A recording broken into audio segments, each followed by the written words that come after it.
Бүтээчлийн нэгэн холбооноос санаачсан одоо номыг тийм ээ. Мөнх тэнгэрийн цус гайхамшигт Монгол хүн гэж одоо энэ номыг одоо редакторлсан одоо энэ редактор байгаа.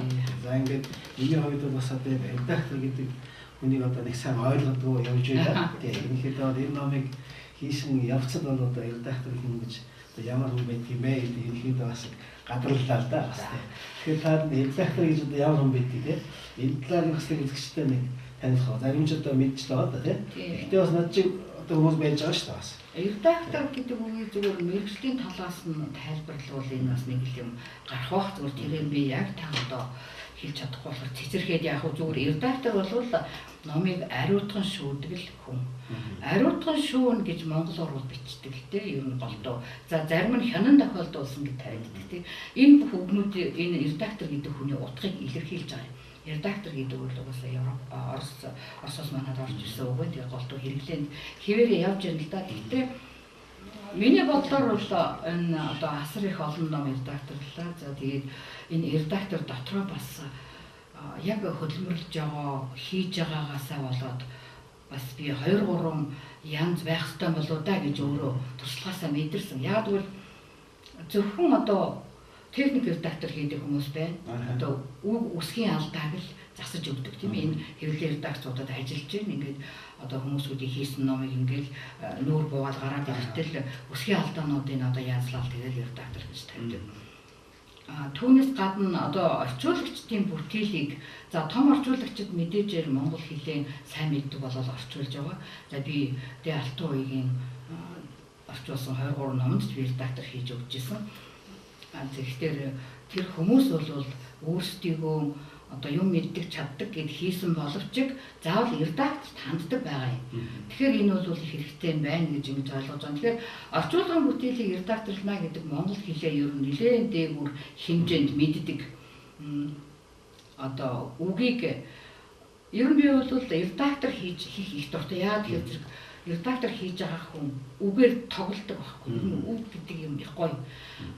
Тэгэхээр одоо нэг тийм модон хэлээр бичээд орчуулад гараад ирсэн зүйлүүд байдаг л да. Түүнийг яаж амьд болгох вэ гэхэд тэн дээр заавал редактор хүн энэ хүний эрхийг би зөрчихгүй, зохиогчийн эрхийг зөрчихгүй, орчуулж эрхийг зөрчихгүй би энийг өөрчлөх эрхгүй гэдэг ингээд тэр чигээр нэг модон хэлтэй юм гаргаж би л авч чаддгүй. Энэ дээр бол хууль эрх зүйн ямар зохицуулт байдгийг бол би ерөөсөө мөрдөгчгүй. Гэхдээ үүнийг сайхан монгол хэлээр болгоё. За энэ албаны хэлээр байх ёстой болвол ингээд найруулъя гэж. Найруулгын редакторыг одоо би хийдэг байна. Тэгэхээр одоо орчуулгын бүтээл дээр бол найруулгыг хийж байна. За техник редактор тэр алдаа онооны зүйлүүдийг хийж байна.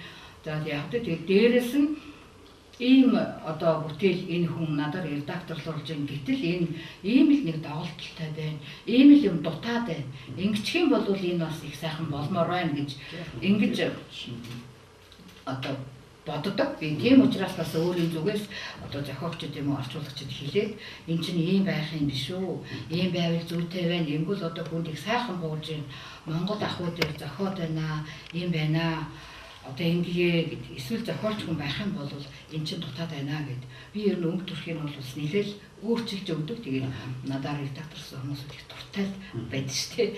Зарим талаар бол би нэрээ тавьдгүй яа гэвэл яг тэ бас тийм шаардлага байна. Заавал юм болгон дээр би нэрээ тавьдаг алдгүй. Одоо тийм редактор төрөсөн одоо зарим одоо хүмүүс томоохон хүмүүсүүдийн янз бүрийн бүтээлүүдээр бол миний бас редактор гэсэн нэр байхгүй. За Библийн их олон номнуудыг би бас редакторлж ирсэн. Яг нь Библийг бол уран зохиолч ч юм уу, үлгэр шиг ч юм уу одоо бичгийн нэг их сайхан хэлээр монгол дээр ч юм уу аль ч хэл дээр бол нэг их тэгж буулгаад байдгүй. Библийг орчуулдаг өөрийнх нь шаардлага бол ялангуяа одоо хуучин гэрээж гэдэг юм уу одоо тэр янз бүрийн хэрэгч тийм зүйлүүдийг орчуулж байгаа нөхцөлдөө одоо 8 настай хүүхэд 80 настай өвгөн, за 20 настай хүүхдтэй эмэгтэй энэ 3 хүн зэрэг уншихад одоо ижил төвшөнд утгаа хүлээж авч яхаар ийм хэмжээнд хийх хэрэгтэй байдаг. Тэгээд энэ дээр бол яс олон номыг бас редакторсон. Тэгээд зарим хүмүүсүүд бол яг хуурай үзэж авчих. За. Байна уу? сайхан равиндусгик. За сайн. Маш гоё номнууд байна. Тэгээд Энэ номыг хаанаас судалж авчих вэ? За. За ямар шигүүрээс вэ? За энэ Ирүүчийн зарим номууд нь тавьдгаа энэ юунд байдгийг нөгөө соёл принтингийн номын дэлгүүр гэдгийг нөгөө юу гэдэг одоо Нацаг дөржийн номын сангийн араас ордог соёл принтингийн том за тэнд одоо бас миний нэлээд номнууд байгаа зарим нь дуусч байгаа юм лээ. Тэгээд ихэнхдээ ер нь за нөгөө төв талбай гардлын номын дэлгүүр байгаа зарим нь за тэгээд өөр нь өөрөөр тараацууд гэдэг. За энэ нөгөө энэ редакторуудын одоо 3 төрөлд хуваагдаж шүү дээ тийм ээ. Техник орчуулгын найруулга гэж тийм ээ. Тэгэхээр одоо энэ гурийн одоо аль нь одоо их төлхөө аль нь хоор байдаг одоо өнөөдөр ажил тийм. Ер нь тэгээд иймэрхүү л миний хувьд бол энэ гурван чиглэлийг л яг зэрэг эзэмшээл тэгэл хүний юмыг одоо бас өөрийн юм шиг сайхан хандаал мэдээж одоо тэр хүнээр редактор болж байгаа юм чинь би ажил хийж байгаа учраас тэр хүн надад мөнгө өгнө шүү дээ. Тэгэхээр би эхлээд тэр мөнгө нь миний нүдэнд харагдахгүй л байх хэвээр. Энэ бүтээл яаж хөдөлгөх вэ? Энэ дээр одоо энэ хүний нэр гарна, миний нэр гарна. Энэ тэгэхээр яах вэ гэж би бас их нэрээ хийчээд гэлтэй. Ер нь бол одоо гурван чанарыг гурвангийн шингээх. Ерөөсө гурвангийн шингээж байж л тэр бүтээлийг бас нэлээд гайгүй төвшөнд болгож уншигчдад хүртэх ёстой л гэж би боддог. Тэр тал дээр бол өөрөө бас нэлээд суралцдаг. За ингээд бид одоо манай холбоо бүтээгч эдийн нэгдсэн холбоо маань одоо энэ өнгөрсөн 3-4 жилийн хугацаанд одоо энэ 500 гаруй хүнээс судалгаа авсан байгаа л да юм тийм. Тавс мэдж байгаа тийм. Тэгээ бид одоо анхдагч нарыг одоо судалж одоо энэ анхны одоо 108 хүнээр одоо энэ анхдагч нарын юм ном анхныхаа 1-р байтыг гаргасан байгаа. За одоо энэ номынхаа нээлтийг энэ 2 сарын 17-нд Чингис зочд бод бид хийсэн.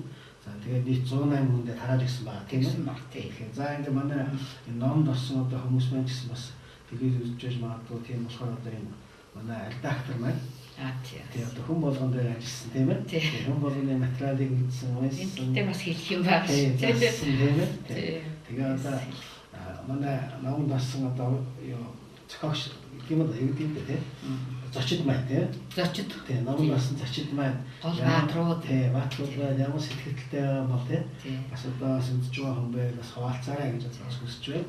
За ерөнхийдөө бол миний хувьд бол одоо хэлэхэд энэ редактор гэдэг үгийг одоо энэ номыг уншиж би одоо ойлгосон. Редактор гэж одоо үнэхээр энэ найруулгын редактор гэдэг бол хамгийн чухал одоо энэ редактор байд юм байна. Одоо маш сайхан юмыг заасдаг, өдөн татдаг одоо ийм сайхан хүмүүс байдаг юм байна гэж одоо ойлгож авсан байгаа. За ингээд энэ ч утгаараа одоо бас сэдвүүн хэлчихээр одоо тайлбар болох гэж зориуд одоо. За би ч үр тайлбарлах дуртай байна. Яг үгүй бас нэгдүгээрт энэ